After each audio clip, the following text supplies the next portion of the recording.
right now we're preparing just how are we supposed to prepare for an emergency if you have animals and so on? Well, the Office of Emergency Management and B.A.R.C, am I looking at the camera? Look at the camera. I'll stand right here. Okay. Well, the City of Houston's Office of Emergency Management and B.A.R.C come together to create a brochure of information for Houston pet owners to make sure that they have what they need in their emergency kits and in their emergency plans to be able to take care of their animals before, during, and after a disaster. So, as you can see on the table, we have a lot of different things that you would need in order to do that. We want to make sure that our residents have adequate food and water for their pets. Make sure that they have sanitation supplies like a litter box or a newspaper. One of the more important things is to make sure that they have a crate. If an animal has to be evacuated to a shelter, then we need to make sure that those individuals have a crate for their animals so that they can be properly housed. Another extremely important thing that we recommend is that you have a place with all of your documentation, including your rabies vaccinations. In order for them to be boarded at certain places, it's required that they have a rabies vaccination certificate. That's right. Really, the great thing about all of this is that you've already got a carrier most likely, or you've got an extra tub that's laying around the house.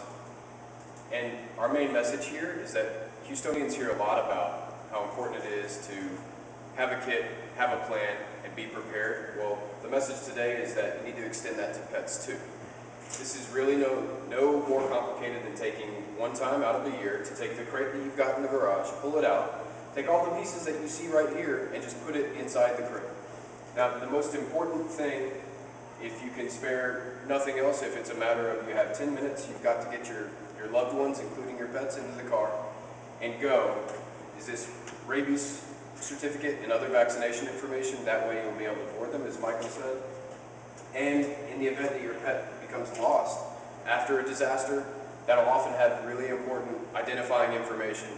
It's important to have updated contact information on your documentation with the most recent microchip registration information on it.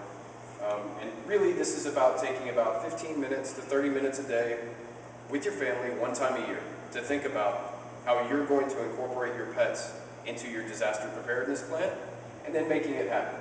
This really is as simple as just picking up your carrier, putting your pet or your pets into your vehicle with you, and moving on to higher ground. And residents can visit HoustonOEM.net to download the brochure and for more information on what they can do to prepare their pets and their families for emergencies. That's right. And finally, in the event that your pet does become lost in the event of a disaster, it's very important that in Houston, everyone realize that B.A.R.C will be the place that those animals will come. So you can always go to the Lost Pets section of www.houstonbarc.com in the event that your animal gets lost.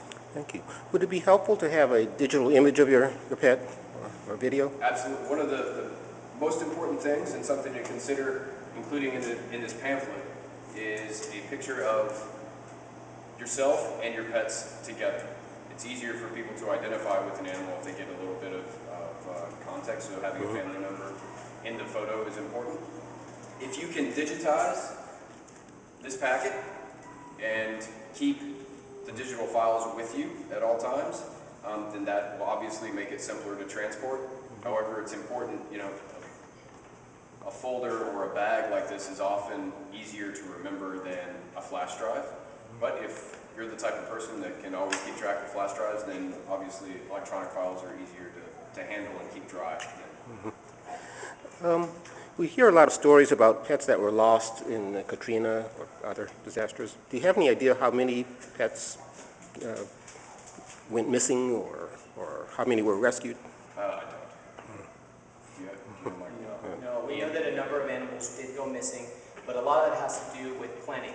If residents have a plan for how they're going to take care of their animals, whether they shelter here in the city or if they evacuate, you're much less likely to end up with a situation where your pet goes missing. So having a plan, having a kit, and being prepared are really the key points of making sure that your pets can be reunited with you afterwards. That's right. And there's important things in addition to having the kit and being prepared that goes into that will drastically increase the likelihood that in the event your pet is lost, that we, B.A.R.C in the city of Houston will be able to reunite your pet with your family, and that is having a microchip, having the contact information for your microchip updated, and having a city license on your collars, and making sure that your animal always, always, always wears a collar with the license tags attached. Thank you very much.